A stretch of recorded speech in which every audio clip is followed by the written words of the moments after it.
Hola a todas y todos. Esta es la clase 3 de Geología Estructural sobre fuerzas y esfuerzos en la litósfera. Y comencemos viendo algunas definiciones sobre fuerza. Lo que habíamos visto en la clase introductoria es que los ejemplos más cotidianos que nosotros utilizamos en Física 1, por ejemplo, son diferentes al concepto que nosotros utilizamos para trabajar en geología estructural cuando trabajamos en fuerzas, esfuerzos y deformación que están afectando a la litósfera. Entonces comencemos por esta digamos, definición de fuerza neta, que son para cuerpos móviles en la corteza, y este es el caso más común, donde hay una chica empujando a una caja, y acá básicamente tenemos dos fuerzas representadas: la fuerza del empuje de la chica, que vence a la fuerza de rozamiento en la base de la caja y termina venciéndolo. Por lo tanto, se produce un movimiento de esa caja. Entonces, en este caso estamos ante fuerzas netas, ya que la resultante es diferente de cero, y la definición sería que todo cuerpo tiende a mantener un estado de reposo o de movimiento uniforme y rectilíneo, a menos que una fuerza neta, en la cual la resultante es diferente de cero, actúe sobre él. De acá surge que fuerza es aquello que tiende a producir un cambio en el estado de reposo o movimiento uniforme de un cuerpo. Sin embargo, lo que veíamos es que los procesos de deformación en la litósfera pueden considerarse resultantes de fuerzas en equilibrio. Y las fuerzas equilibradas son aquellas que actúan sobre un cuerpo, pero están compensadas entre sí. La masa del cuerpo no sufrirá una aceleración y el cuerpo permanecerá en equilibrio. Entonces, habíamos hecho unos dibujos en la clase introductoria. Yo ahora después lo voy a intercalar en alguna diapositiva también. Y acá un ejemplo, digamos, también sencillo de una fuerza equilibrada sería una caja que está apoyada sobre una mesa, y acá vemos que hay dos fuerzas. Dos cuestiones. Por un lado, no me gusta cómo están representadas el vector fuerza, los dos vectores fuerzas en este dibujo, así que los puse acá al costado, porque esto se parece más a lo que vamos a estar utilizando durante toda la materia y lo que se usa cuando trabajamos en geología estructural. Entonces vemos que por un lado vamos a tener la fuerza de la gravedad sobre el bloque, que depende de la masa de la caja y está, digamos, afectada por la fuerza de gravedad. Entonces va a ser este vector que digamos, apunta hacia el centro de la Tierra, y yo lo apoyo acá, el vector lo apoyo sobre la mesa, porque básicamente el efecto sobre la mesa se va a estar dando en la superficie de contacto. Y eso es importante porque diferenciamos entonces esta fuerza de la gravedad sobre el bloque, como depende de la masa de esa caja y de la aceleración de la gravedad. Básicamente se dice que es un tipo de fuerza que se llama como fuerza de cuerpo. Por otro lado, la fuerza de la mesa sobre el bloque, que también va a estar actuando sobre esa superficie, esa va a ser una fuerza de contacto. Es decir, deviene de la fuerza del cuerpo del bloque, pero claramente tiene una dirección, un sentido contrario, ¿no? Y por lo tanto las dos se encuentran equilibradas, el bloque no se va a mover. Acá miren, en esta otra diapositiva se ve muy bien la diferencia entre lo que es una fuerza de cuerpo y las fuerzas de contacto. Entonces tenemos las fuerzas de cuerpo, son fuerzas internas que dependen de la masa del cuerpo. Por ejemplo, la gravitatoria, la centrífuga, la magnética.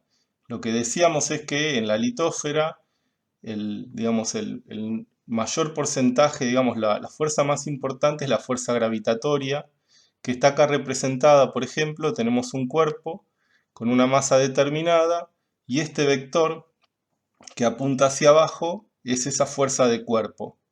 Y esa la diferenciamos de las fuerzas de superficie o de contacto. Son aquellas fuerzas externas al cuerpo o superficie donde son aplicadas. Muchas veces devienen de una fuerza de cuerpo, en especial de la gravedad. Y bueno, eso es lo que vemos muy bien acá. Este vector que apunta hacia abajo, es en este caso la fuerza del cuerpo. Y como tenemos apoyada en estas dos superficies inclinadas, básicamente se divide esa fuerza de cuerpo, genera dos fuerzas de contacto, que son, al tener simetría todo esto, son dos fuerzas idénticas, y las dos, digamos, sumadas, se contraponen a la fuerza del cuerpo. Veamos digamos, las notaciones. Entonces la fuerza es igual a la masa por la aceleración. Las unidades que se usan son el newton. Un newton es igual a la masa por la aceleración. Y después también podemos definir lo que es en la corteza, digamos, cuando estamos trabajando en la Tierra, lo que es el kilogramo fuerza, que dada la aceleración de la gravedad, va a ser igual a 9,8 newton. Entonces ahora pasemos de fuerza. Bueno, pasemos ahora al concepto de esfuerzo. Lo que nosotros decíamos hasta ahora es que, por ejemplo, teníamos fuerzas de cuerpo que se aplicaban sobre una superficie de contacto, y entonces ahí tenemos los valores de las fuerzas que actúan sobre superficies determinadas. Ahora, cuando nosotros trabajamos con el concepto de esfuerzos, lo que hacemos es pasar de superficies a puntos. Entonces la definición es que el esfuerzo constituye las reacciones a las múltiples fuerzas aplicadas sobre todo punto dentro de la corteza. Por acá lo que me gustaría aclarar entonces es que fíjense que decimos múltiples fuerzas aplicadas dentro de la corteza. O sea que si bien ahora estamos hablando, digamos, al trabajar acá trabajamos con una sola fuerza, después básicamente lo que vamos a hacer es agregar diferentes fuerzas actuando sobre un punto, y vamos a ver que cada una va a aportar una componente dentro, digamos, para los esfuerzos resultantes en ese punto.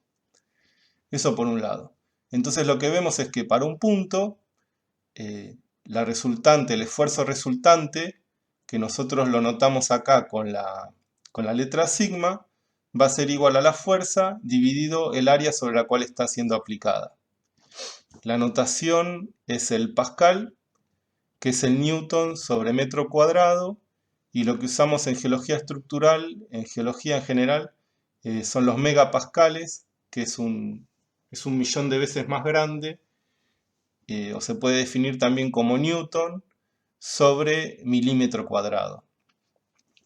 Y acá me gustaría aclarar otra cuestión más que es importante, es que cuando trabajamos con una fuerza, lo que vemos es que una misma fuerza va a producir infinitos esfuerzos sobre un cuerpo, tantos como planos posibles se puedan definir en el mismo. Entonces, en este ejemplo, de nuevo, acá estamos trabajando con una sola fuerza, que puede ser, por ejemplo, el peso de la columna litostática, el peso de la columna de roca sobre un cuerpo, ¿está bien? Que está a unos, no sé, 3 o 4 kilómetros de profundidad. Después vamos a ir agregando otras fuerzas laterales, por ejemplo, pero ahora trabajemos con una sola fuerza. Y lo que vamos a ver es que para cada plano que nosotros definamos en ese cuerpo, vamos a tener un esfuerzo resultante diferente. O sea que a partir de una fuerza tenemos infinitos esfuerzos, y el valor de esos esfuerzos van a depender sobre qué plano esté yo midiendo la fuerza aplicada. En este caso muy sencillo, tenemos por ejemplo un valor de ES que va a estar aplicado sobre esta superficie ortogonal a la fuerza. Y después acá simplemente me gustaría hacer digamos, un detalle más, que es que la fuerza, el esfuerzo resultante, va a ser máximo en la superficie ortogonal. Porque en las superficies inclinadas, en las superficies donde el ángulo sea menor a 90 grados, yo voy a tener que dividir esa fuerza por una superficie resultante S', esa S' va a ser igual a la superficie S dividido el seno de tita, y lo que vemos es que la superficie S' es más grande que la superficie S. Por lo tanto, si nosotros decimos que el esfuerzo es igual a la fuerza dividido la superficie, vemos intuitivamente, más allá de que acá tenemos la fórmula, que el valor del esfuerzo sobre la superficie S' va a ser menor que el esfuerzo sobre la superficie S. De tal manera, como repito nuevamente, que las superficies ortogonales, el esfuerzo resultante es máximo hasta llegar a un valor cero en las superficies que sean paralelas a esa fuerza. Ahora, cuando trabajamos en la litósfera, lo que vemos es que, digamos, acá vamos a agregar otras fuerzas, actuando sobre mis pedacitos de corteza a cierta profundidad. Entonces vamos a ver, en la litósfera vamos a tener la fuerza más importante, que en principio tiene que ver con el peso de la columna litostática, que es esa fuerza de cuerpo, ¿está bien? Que va a tener una dirección vertical. Ahora, me gustaría acá aclarar dos o tres cositas. Por un lado, acá ya le vamos agregando una fuerza lateral. Esta fuerza lateral, por ejemplo, puede provenir de, si se acuerdan lo que veíamos en introducción, en la clase introductoria, de alguna carga de desplazamiento horizontal producida en una zona de subducción. Entonces lo que vemos que en la litósfera no solo vamos a tener una fuerza, en la fuerza vertical del peso de la columna de roca, sino que también va a haber fuerzas horizontales que pueden provenir, por ejemplo, de esas cargas de desplazamiento. Otra cuestión importante para resaltar es que fíjense que nosotros las fuerzas las estamos dibujando como duplas. Entonces, ahí volvamos a repetir la definición para ver por qué a mí, digamos, yo también tengo esta fijación. A mí ya tanto las fuerzas como los esfuerzos resultantes me gusta o siempre los graficamos con estas flechas que van convergiendo hacia un centro. Y para eso entonces vamos a repetir esta definición. Dice, en general, se admite que las deformaciones son tan lentas en geología que puede considerarse que en un instante dado los cuerpos están en equilibrio. Por lo tanto, ahí aplicamos la tercera ley de Newton, según la cual, para un cuerpo en reposo o en movimiento constante, en este caso un cuerpo en reposo, para cada acción, fuerza, existe una reacción igual en magnitud y dirección, pero con sentido contrario. Entonces es por eso que si nosotros tenemos un vector que tiene que ver con la fuerza de cuerpo, yo voy a tener una fuerza resultante de igual magnitud y dirección, pero de sentido contrario. Y por eso, para cualquier, digamos, para cualquier pedacito de corteza, para cualquier superficie, yo los vectores de fuerza lo voy a dibujar dos como duplas de fuerza. Y por lo tanto, se puede considerar siempre el esfuerzo como causado por una pareja de fuerzas compuestas, tensionales o compresivas, o bien una cupla actuando sobre una superficie. Por lo tanto, digamos, también cuando paso de fuerza a esfuerzo, divido las fuerzas por las superficies sobre las que están siendo aplicadas, entonces también los esfuerzos resultantes van a estar graficados como duplas. Acá dos cuestiones más que me gustaría resaltar. Por un lado, decimos eso, que estos cuerpos en la litósfera se encuentran en equilibrio, ¿está bien? Ahora, lo que va a suceder es que con el paso del tiempo, no es que estos cuerpos se van a mover, lo que va a suceder es que se van a deformar. Y entonces eso me lleva a otra aclaración más, y es que los esfuerzos en la corteza por lo general son compresivos o positivos.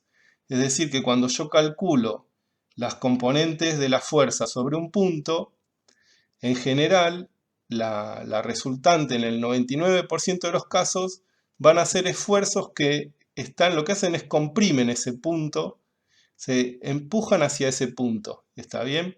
Entonces eso es importante. Acá por algún lado dice fuerzas compuestas, tensionales o compresivas. Acá es lo que yo digo, que en la litósfera el 99% de los casos es compresiva.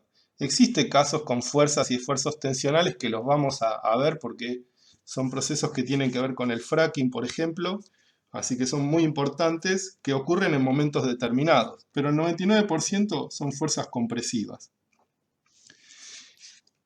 Y por eso vemos entonces que los vectores, esfuerzos, lo que hacen es apuntar hacia el centro de ese punto, digamos, hacia el punto, digamos, notando que es algo compresivo.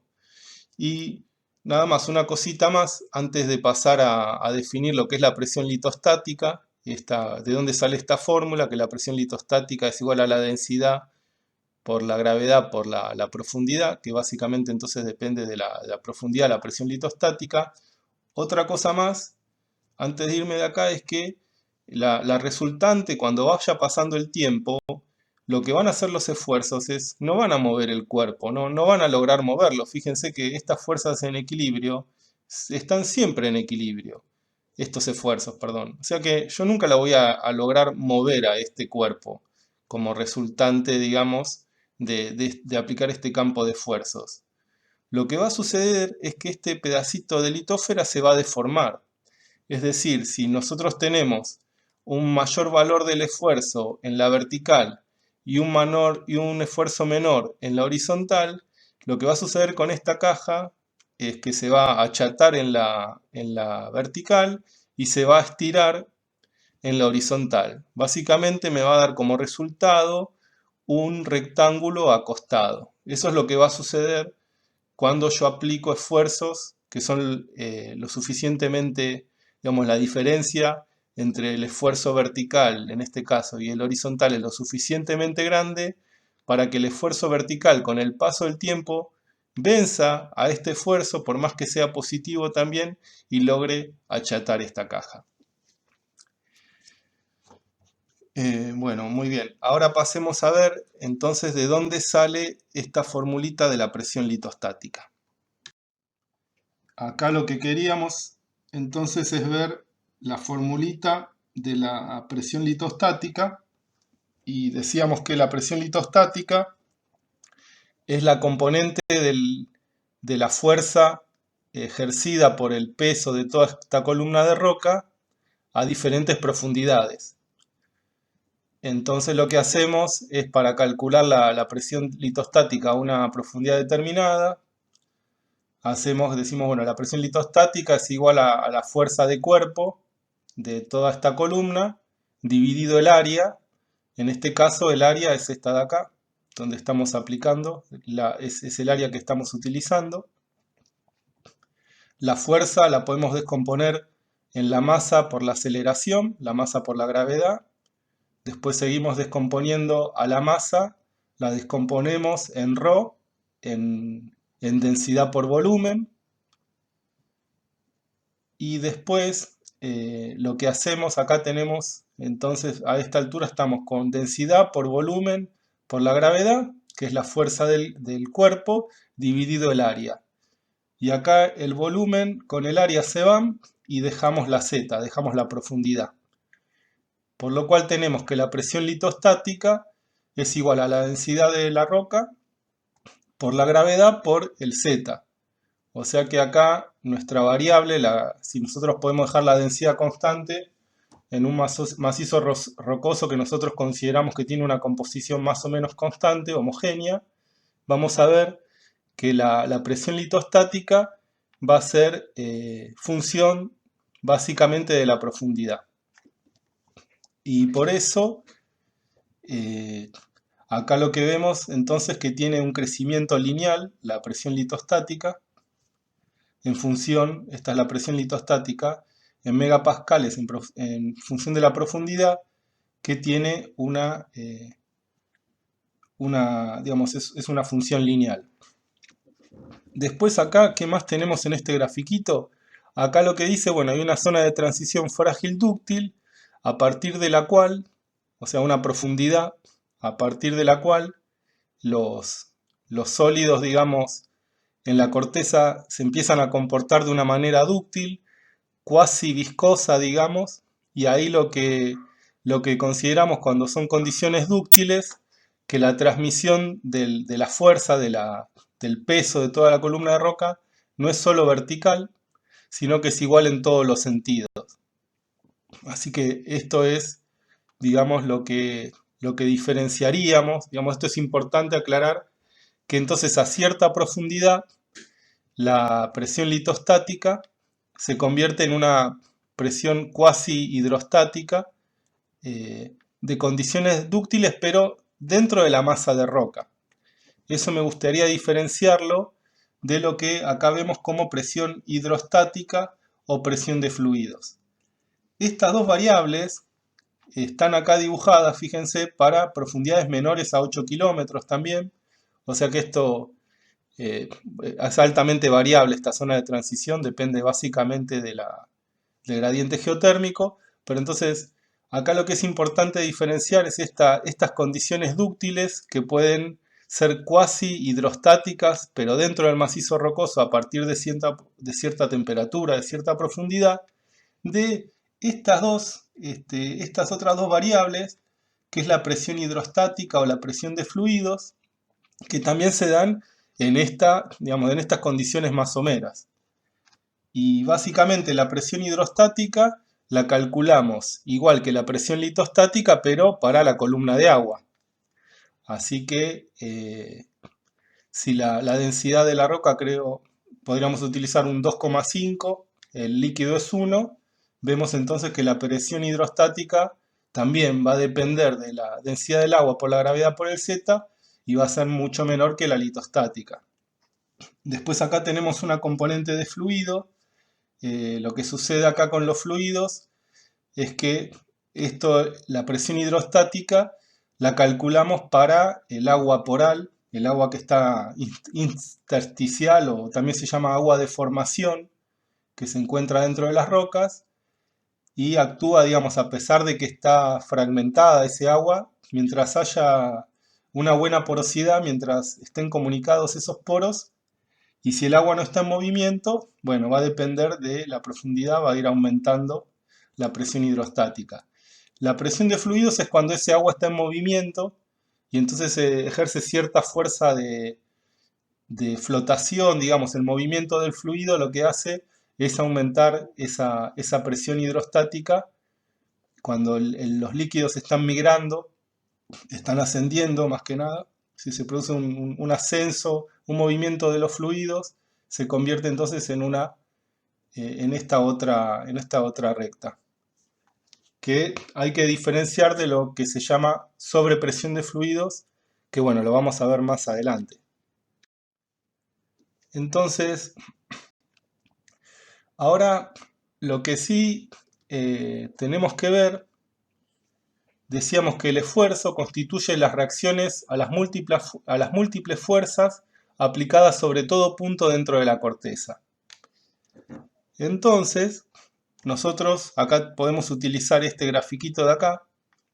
Fíjense, lo que decíamos antes, que para cualquier punto dentro de la corteza vamos a tener esta fuerza 1, esta fuerza vertical, que decíamos que está regulada en un 99% por la presión litostática.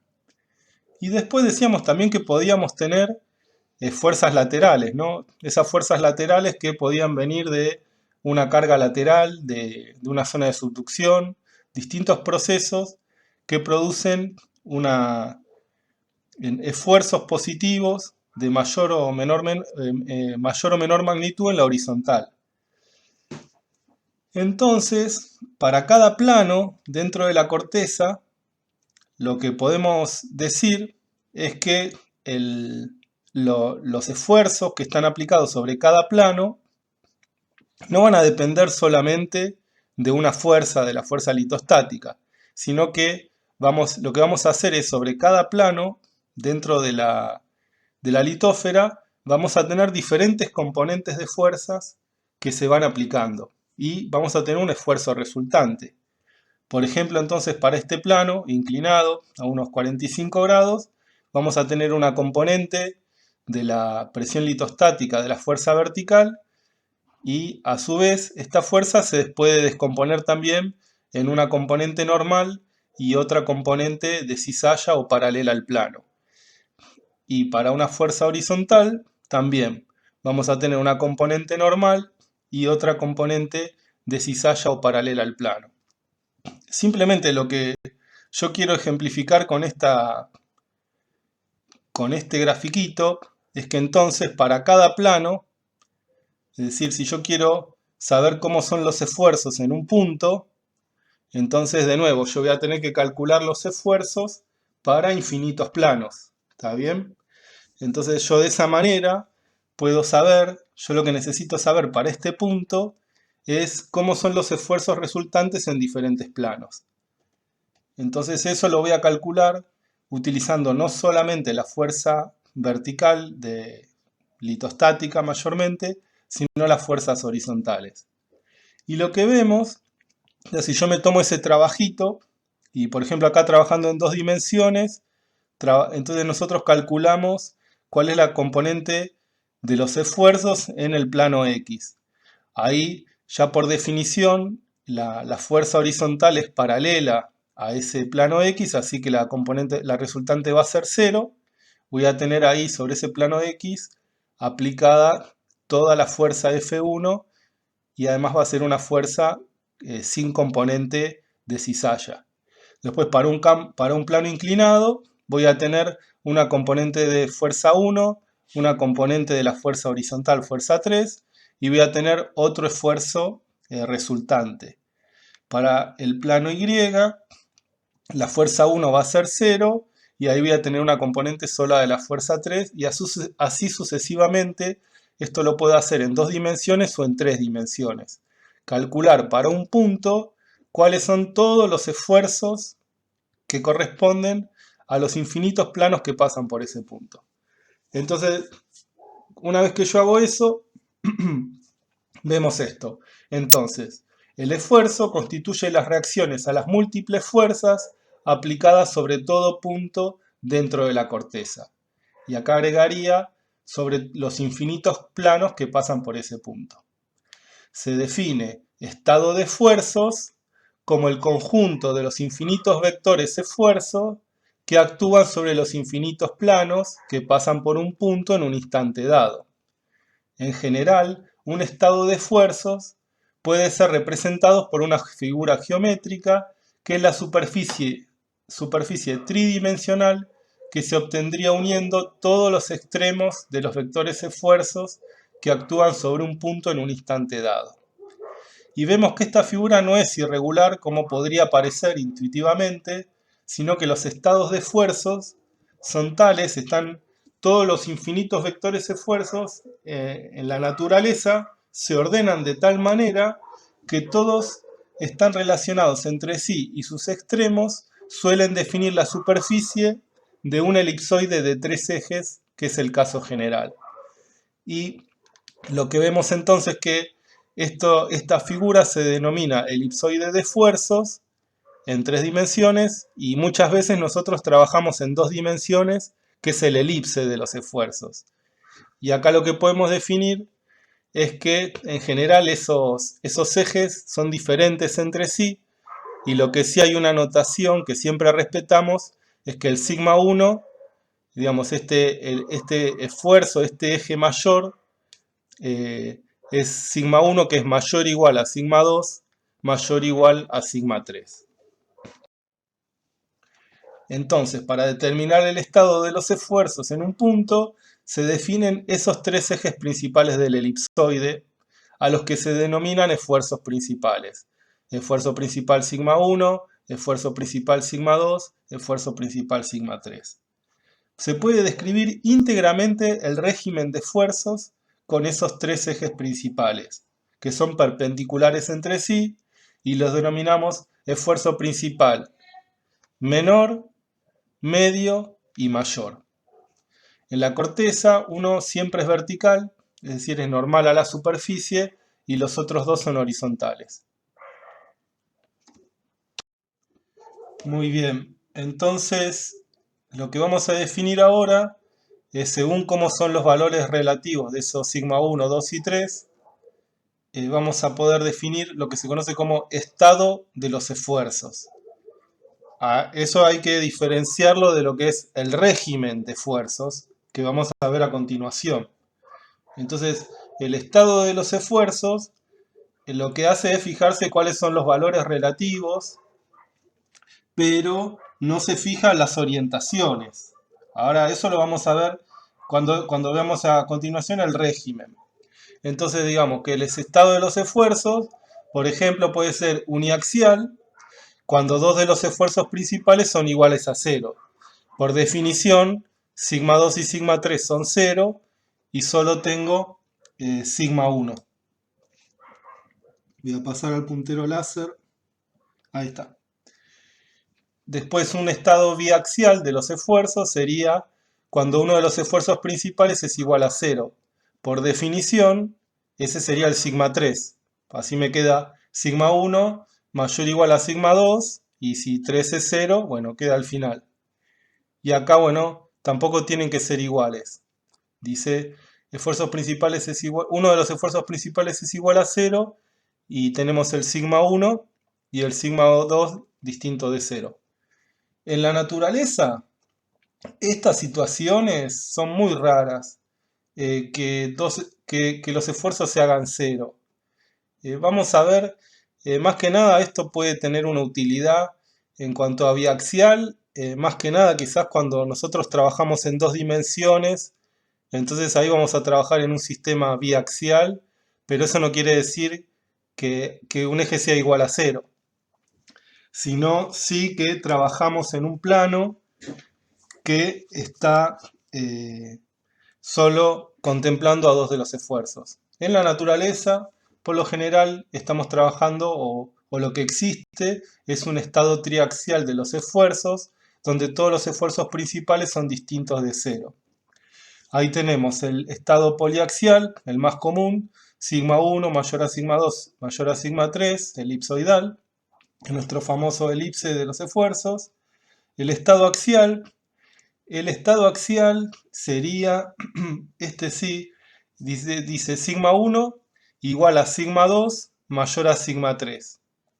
O sigma 1 mayor a sigma 2 igual a sigma 3. Este estado axial, en el cual tenemos entonces un esfuerzo principal y los otros dos son iguales entre sí, este sería, por ejemplo, el caso donde si yo estoy en la corteza, en un sector cratónico, donde hay muy poca influencia, digamos, no hay influencia de una componente, de una fuerza lateral, entonces vamos a ver que el sigma 1 en esos sistemas cratónicos va a depender, sí, básicamente del peso de la presión litostática, y en los laterales no, van a ser todos los valores horizontales van a ser iguales. Entonces ese sería un estado axial. Y el estado hidrostático ya sabemos que es el que se aplica sobre la columna de agua hidrostática, o cuando superamos cierta profundidad dentro de la corteza, estamos en ese sistema dúctil, las rocas están a una temperatura tan alta que se empiezan a comportar dúctilmente, entonces el peso de toda la columna litostática no se transfiere solo en la vertical, sino que se transfiere de igual manera en todas las direcciones.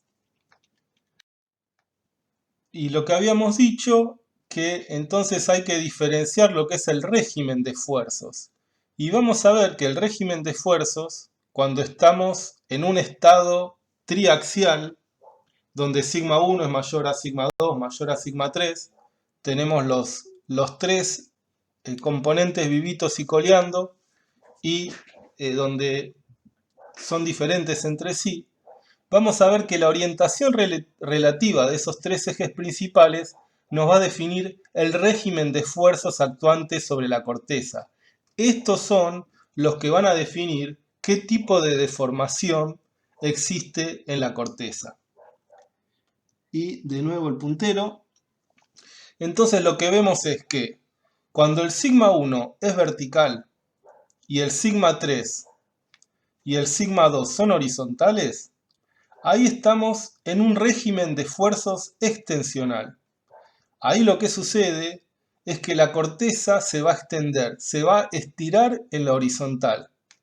Entonces, de nuevo, lo que veíamos hace un par de diapositivas, yo les decía, el sigma 3 no tiene por qué ser negativo, no tiene por qué ser tractivo.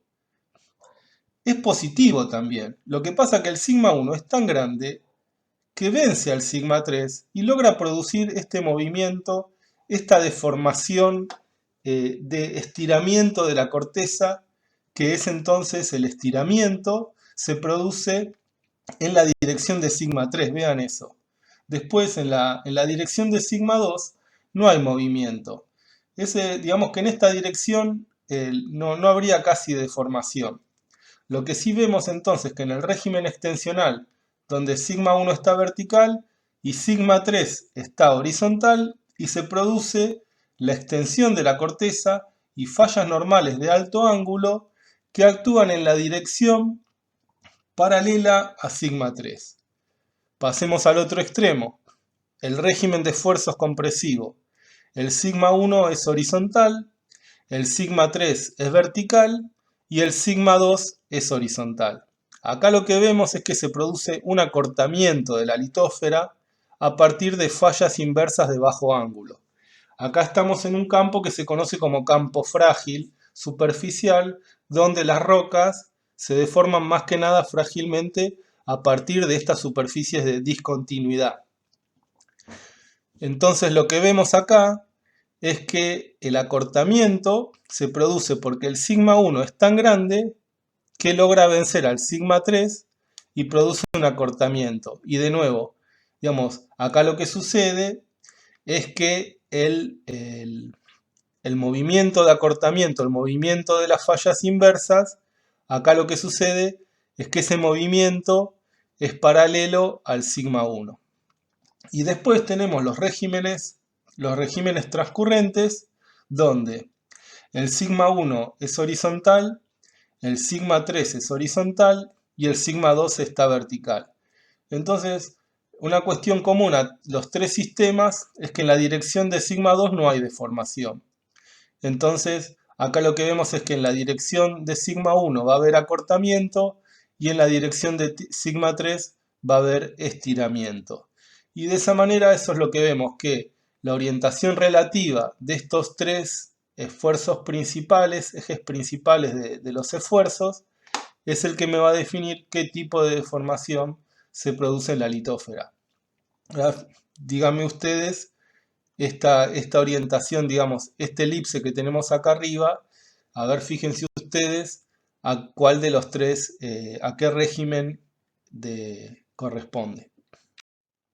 Y acá lo que tenemos es que en general el esfuerzo en la dirección vertical al que está sometido un punto de la Tierra en profundidad es igual a la presión litostática, mientras que el esfuerzo en cualquier otra dirección suele ser diferente y podemos definir, acá claro, acá lo que podemos definir, de nuevo, cuando estamos en un sector más o menos tranquilo y no hay fuerzas horizontales importantes, decimos que podemos definir un campo de esfuerzos.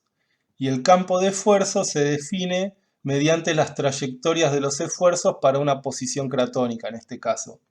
Entonces, la trayectoria de los esfuerzos son los que están en líneas de puntos, y en este caso esta línea vertical estaría definiendo la posición de sigma 1, y en la horizontal tenemos, por ejemplo, a sigma 2, que en este caso es igual a sigma 3. O sea que lo que está en línea de puntos son las trayectorias de los diferentes ejes principales, y de esa manera, en conjunto, este es el campo de los esfuerzos. Vamos a ver que cuando tenemos fuerzas laterales que se aplican en alguna dirección, esto cambia bastante. Y acá lo que sí vemos es que con la profundidad bueno, aumenta progresivamente el valor de sigma 1, que depende linealmente de la profundidad de la presión litostática, que aumenta linealmente. Y después, si hay, a partir de un módulo de Poisson, lo que podemos decir también es que hay cierta componente de la presión litostática que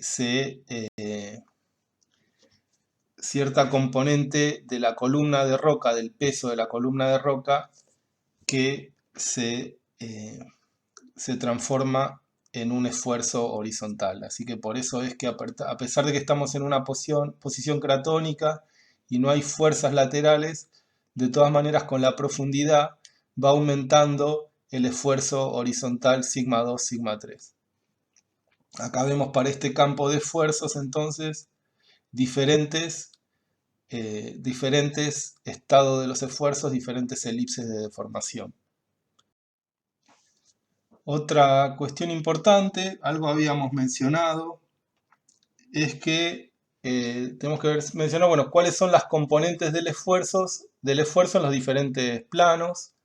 Y lo que vemos es que podemos descomponer los diferentes esfuerzos terrestres en vectores que son perpendiculares al plano o normales al plano, que son, nosotros lo notamos con la letra sigma, y después componentes que son paralelos al plano o componentes de cizalla que se expresan con la letra tau.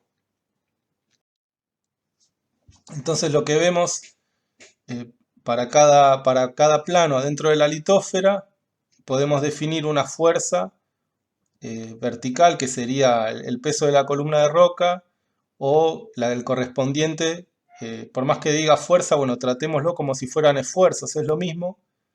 El esfuerzo vertical, la presión litostática, también va a tener una componente normal y otra de cizalla sobre este plano inclinado a unos 45 grados.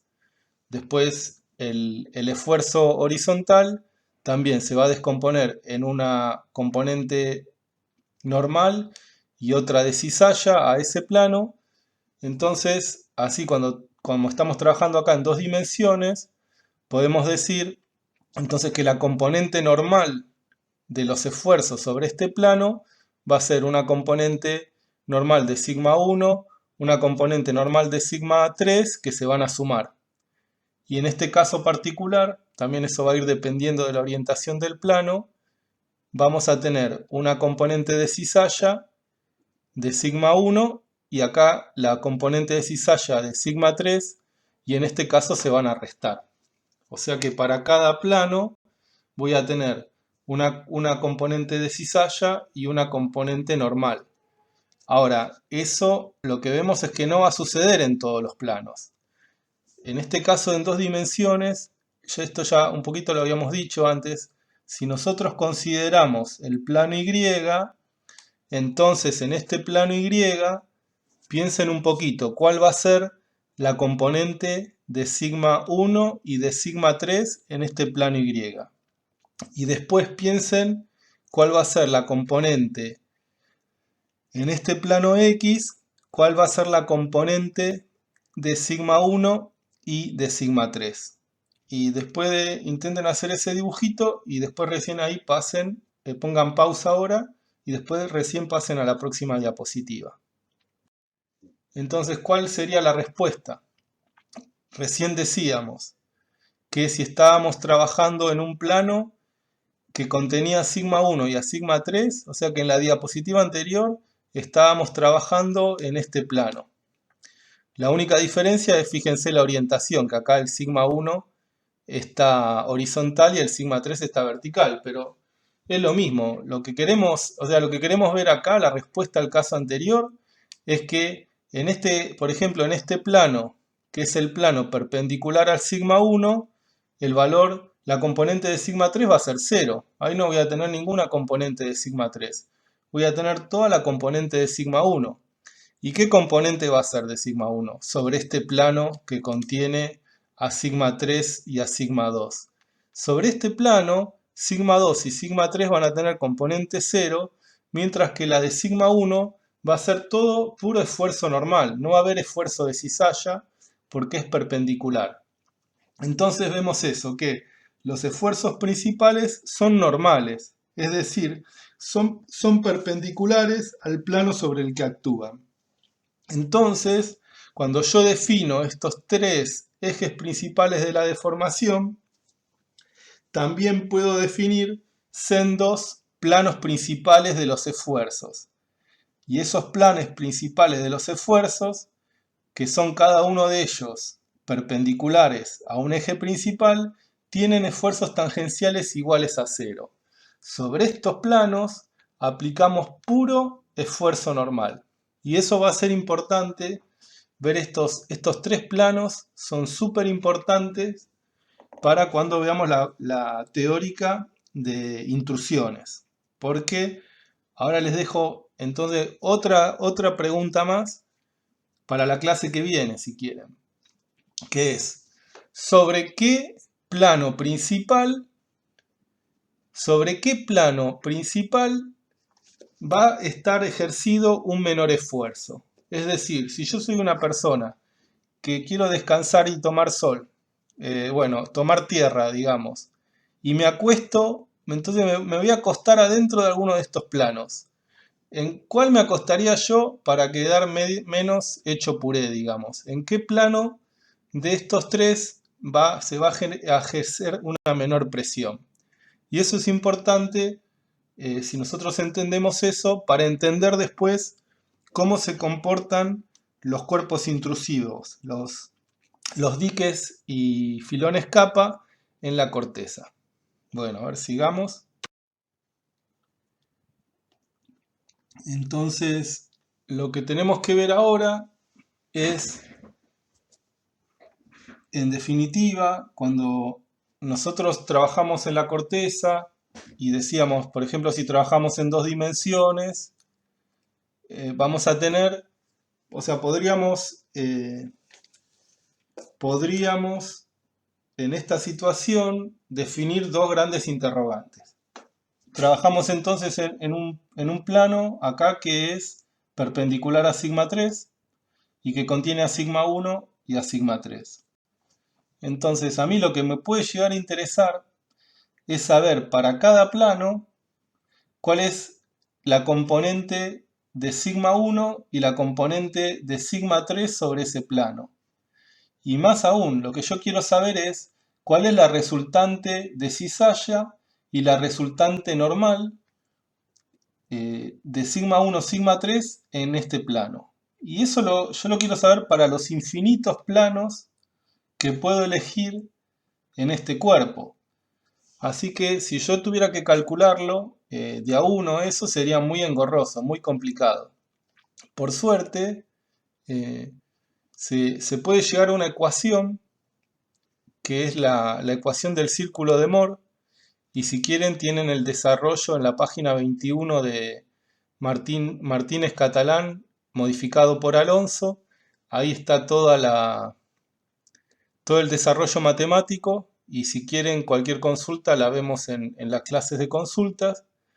Pero tenemos una manera de expresar las ecuaciones de esfuerzos de tal manera que para cada plano poder saber cuál es la componente de sigma, es decir, la componente normal al plano y la componente de cizalla al plano, que son la sumatoria de sigma 1 y de sigma 3. Y eso lo hacemos en función del ángulo 2θ, y este ángulo 2θ es el doble del ángulo que tiene entre ese plano que yo quiero determinar y el sigma 1. Entonces, de nuevo, lo que nosotros tenemos son ecuaciones que me permiten saber para cada plano, y ese plano lo oriento a partir de un θ, lo oriento con respecto al sigma 1, y con esta ecuación voy a poder saber cuál es la componente normal y cuál es la componente de cizalla en ese plano, tanto de sigma 1 como de sigma 3. Y lo que genera esta fórmula es un círculo, de tal manera que cuando yo aplico esta fórmula, acá tengo el eje X, perdón, el eje Y, el eje X, y cuando yo pongo en funcionamiento esta formulita, me va a dar como resultado un círculo. Y este es el famoso círculo de Moore. Y vamos a ver que es muy útil. A ver, lo más importante de entender es digamos, qué estaría representando este círculo, qué representa cada uno de los puntos de este círculo. Y lo que representa son planos en el cuerpo que yo estoy estudiando, por ejemplo. Entonces, lo que vemos es que cada uno de estos puntos representa un plano. Y decíamos que esos planos están orientados con respecto a sigma 1. Entonces fijémonos acá, por ejemplo. Tenemos un plano verde, que es un plano de fractura, un plano de diaclasa, y yo quiero saber cuál es la componente de normal al plano y de cizalla al plano, al plano verde. Entonces lo que nosotros hacemos es orientar este plano con respecto al sigma 1, como habíamos dicho antes, a partir de este valor de este ángulo θ. Entonces yo mido θ acá, no sé, por ejemplo 30 grados, y voy al círculo de Moore. Entonces a partir del eje X y del centro del círculo, lo que hago es ese ángulo θ, lo convierto en un 2θ. Entonces lo que hago es transformar o pasar este ángulo θ como un ángulo 2θ. Y acá, entonces puedo trazar una recta, y la intersección de esta recta con el círculo me va a dar la componente de tau y la componente normal de ese plano, que le corresponden a la sumatoria de sigma 1 y de sigma 3. Después, lo que yo no dije, empecemos por ahí, es cómo se forma este círculo, y lo que tenemos es que la intersección con el eje X lo dan el sigma 3 y el sigma 1. Así que este es el valor de sigma 3, este es el valor de sigma 1, y con eso voy a poder dibujar el círculo, ¿no? Eso es lo que define el diámetro del círculo. Después lo que vemos es que a la derecha del eje, a las ordenadas, voy a tener entonces los esfuerzos positivos, que decimos acá que son compresivos. Ahora fíjense una cuestión que es súper importante, acá sí aclarémoslo bien, es que acá que dice compresivo se refiere a que son sigma 1, sigma 3 con valores positivos, pero hay que diferenciar esto de lo que es el régimen de esfuerzos compresivo, porque veamos que el régimen de esfuerzos compresivo depende de la orientación en el espacio de sigma 1 y de sigma 3. En este caso, por ejemplo, el régimen de los esfuerzos que tengo orientado acá es, si ustedes se prestan atención, es extensional. ¿Está bien? O sea que el régimen que estoy ejemplificando acá es extensional. Cuando hablo acá de compresivo, es simplemente que los valores de sigma 1 y de sigma 3 son positivos. ¿Está bien? Y cuando alguno de ellos es negativo, entonces ahí se pasa al campo tensional. Y en el campo tensional, lo que quiero decir es que, por ejemplo, sigma 3 se puede hacer negativo. Es decir, que esta flechita, en algunas muy pocas condiciones, en algunos muy pocos momentos en la historia de la deformación, en la historia del régimen de esfuerzos en un sector determinado, se puede hacer negativo y volverse tractivo o tensional, es decir, va a apuntar para el otro lado, va a apuntar hacia afuera, va a producir una tracción. Eso sería, digamos, algo bastante importante para recalcar, porque después las diferentes componentes del círculo de Moore, etcétera, todo eso lo vamos a volver a repetir en la teórica de fracturación y fallas. O sea que todo esto que estamos viendo a partir de acá lo vamos a repetir. Pero hay un concepto, es eso, que es muy importante, es ese, que esto que sea compresivo no habla del régimen de esfuerzos. De hecho, cuando yo miro el círculo de Moore, no hay ningún dato que a mí me indique si estoy en un régimen de esfuerzos compresivo o extensional. Porque yo, todo este diagrama, o sea, básicamente lo que tengo en este diagrama de acá a la derecha es la situación en la naturaleza. Y lo que tengo en el círculo de Moore es como grafico, cómo queda graficada esta situación en la naturaleza, en la cual entonces a partir de este bloque lo que hago es, pongo el valor de sigma 1, pongo el valor de sigma 3, dibujo el círculo y después lo que puedo obtener es puedo obtener para cada plano, que yo lo oriento con respecto al sigma 1 con un valor θ, acá vengo con el valor 2θ y obtengo para ese plano cuál es el valor de la componente de cizalla y cuál es el valor de la componente normal sobre ese plano. Bueno, así que sigamos un poquito más.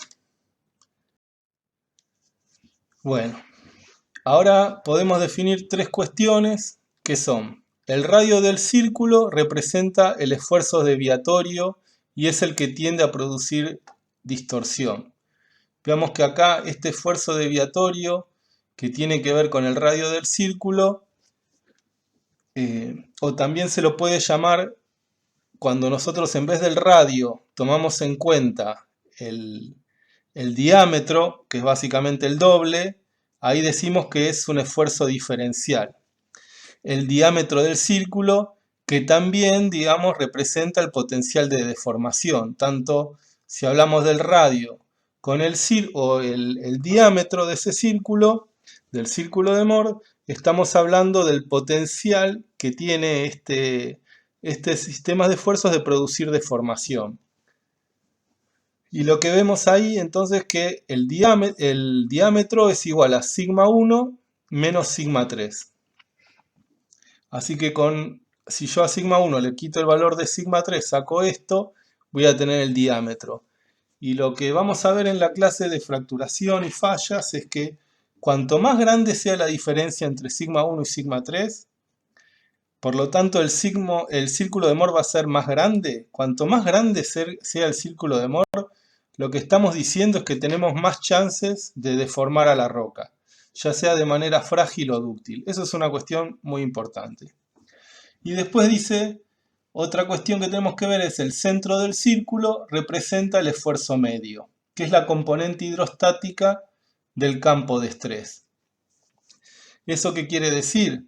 Que si yo acá vemos que tenemos una diferencia entre sigma 1 y sigma 3, y también existe un sigma 2, por más que no esté representado acá, estamos en un campo de esfuerzos triaxial, que es el que, digamos, sucede o se produce dentro de la litósfera, dentro de la roca. Ahora, lo que representa el centro del círculo es la componente hidrostática del campo de estrés. ¿Por qué? Porque, digamos, si yo estuviera en ese punto, si yo represento los tres sigmas en ese punto, los tres sigmas serían iguales.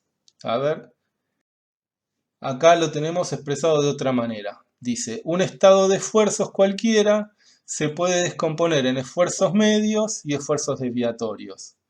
Entonces tengo un círculo de Moore determinado y va a ser igual al esfuerzo medio, que es la componente hidrostática, cuyo valor es la media aritmética de los tres esfuerzos principales, y esa tiende a producir cambios de volumen. Es decir, básicamente, si yo sumerjo una pelota adentro de la pileta, lo que va a hacer va a disminuir su volumen, va a seguir siendo esférica, pero se va a disminuir su volumen, va a disminuir el diámetro de esa pelota. El esfuerzo desviatorio, que es la diferencia entre sigma 1 y sigma 3, representa, bueno, acá de nuevo, la diferencia entre los esfuerzos principales y la media, y tiende a producir cambios de forma, distorsión. Acá, de nuevo, lo que decíamos, esa distorsión se va a producir de tal manera que la deformación se produce achatándose en la dirección de sigma 1 y estirándose en la dirección de sigma 3. Bueno, después acá hay una convención de símbolos. Yo lo que les diría es que de acá hasta la semana que viene tienen tiempo para repasar un poquito esto del círculo de Moore con esta presentación de diapositivas. Mañana tenemos consultas si quieren. Me pueden escribir o hacemos alguna otra consulta de acá hasta el miércoles, cuando empecemos con el tema de fracturación y fallas. Así que bueno, los dejo con lo que es el círculo de Moore. También las cuestiones básicas del círculo de Moore. Con el apunte de Martínez Catalán, esta presentación, y eso lo necesitarían saber para la teórica de fracturación y fallas. Bueno, y lo que decíamos es que, bueno, el círculo de Moore trabajamos en dos dimensiones para evitarnos, digamos, para hacer más sencillos los cálculos. Acá lo que decimos es que, bueno, si trabajamos con el sigma 1, sigma 3, estamos trabajando en este plano verde que es paralelo a sigma 1 y a sigma 3. Pero en este círculo, digamos, en este gráfico de Moore, también se pueden graficar cómo se comportan los esfuerzos en los tres planos principales de la deformación, ¿no? Acuérdense que hablábamos de ejes principales, de planos principales, entonces podemos también trabajar sobre un plano que es el paralelo a sigma 1 y en el cual, paralelo a sigma 1, sigma 2 y perpendicular a sigma 3, que es este rojo. Y este que está en azul, que no lo marqué, es donde voy a tener a sigma 3, sigma 2, es el plano perpendicular a sigma 1, sería el horizontal. Así que si bien el círculo de Moore, nosotros siempre vamos a estar trabajando en dos dimensiones, esta sería la pinta que tiene el gráfico de Moore cuando usamos tres círculos superpuestos. Ahí lo que hace esto es ver cómo se comportan, cuáles son las condiciones en planos que están en cualquiera de estas tres orientaciones. Bueno, muy bien. Ahora vamos a cerrar la teórica y para eso fijémonos a ver cómo puede, vamos acá, un par de características, digamos, que tiene lo que es la trayectoria de los esfuerzos o decíamos que este es el campo de los esfuerzos, ¿no? Como algunas características que son importantes y que podemos diferenciar además de lo que es un sector cratónico de un sector orogénico, por ejemplo. Cómo van a ir variando esos campos de la deformación. Es decir, las trayectorias van a tener diferente pinta. Acá decíamos que estamos en un sistema cratónico, no hay demasiadas cargas laterales, fuerzas laterales cercanas. Sí tenemos una componente lateral o este sigma h, este sigma horizontal de los esfuerzos, hay como un campo lejano que está aplicando una fuerza horizontal con una resultante de esfuerzo horizontal determinado.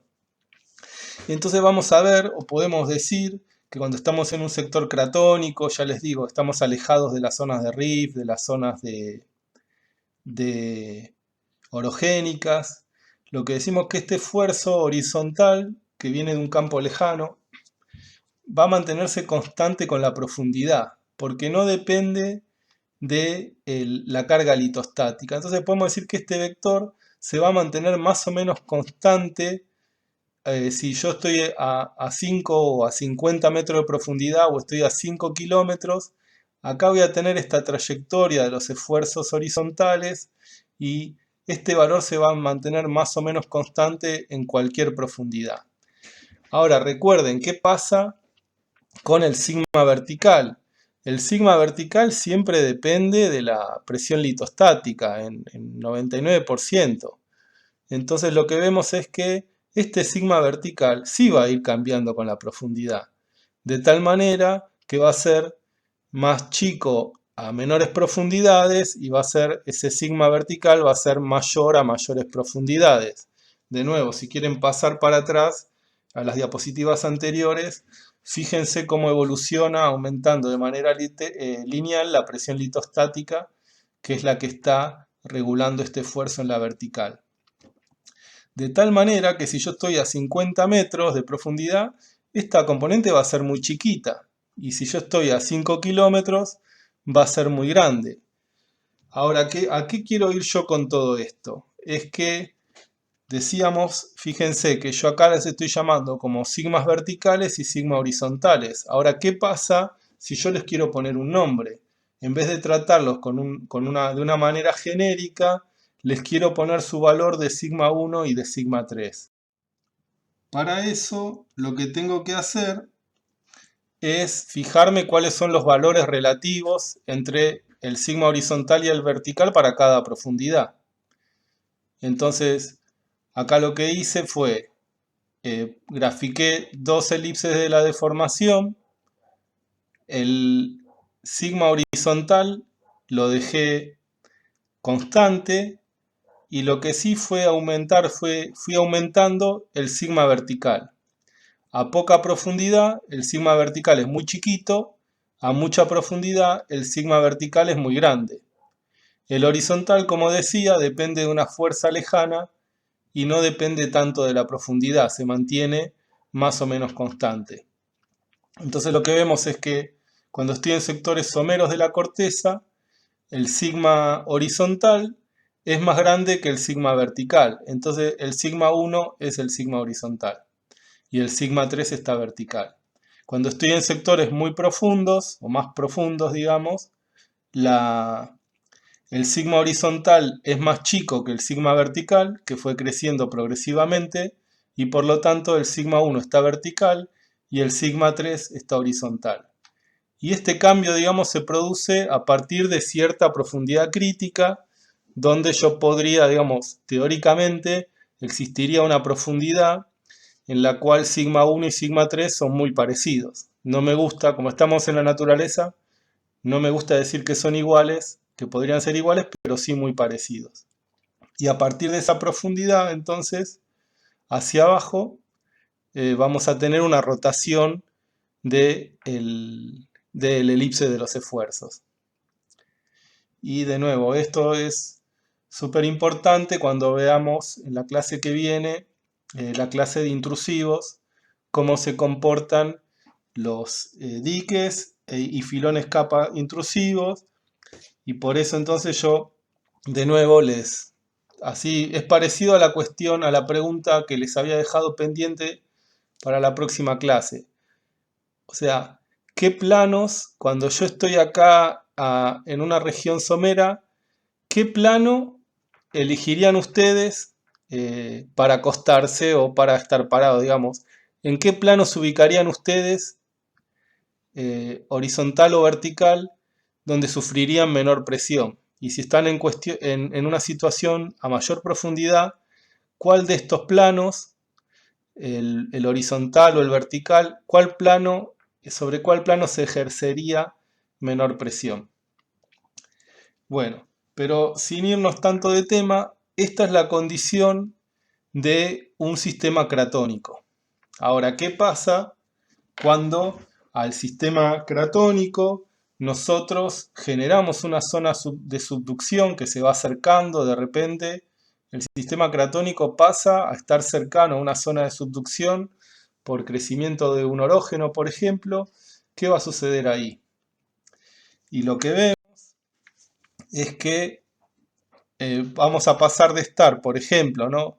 En vez de estar en un sector cratónico, de repente nos vamos a encontrar en un sector de retroarco. Si se acuerdan en la clase introductoria, lo que sucede con las zonas de subducción es que hay un acoplamiento entre la corteza oceánica y la continental, en la cual el movimiento en la horizontal, el movimiento convergente de la placa oceánica, que se da en gran medida por esta fuerza vertical gravitatoria del slab pull, en el cual la litósfera se hunde en la astenósfera por una cuestión de densidad relativa, donde la litósfera es más densa y se hunde en la astenósfera, generando entonces este movimiento vertical gravitatorio, genera una carga lateral, esta carga tectónica, esta carga lateral, que lo que hace entonces, a ver, piénsenlo un segundito, qué eje de los esfuerzos va a afectar en el retroarco, ¿no?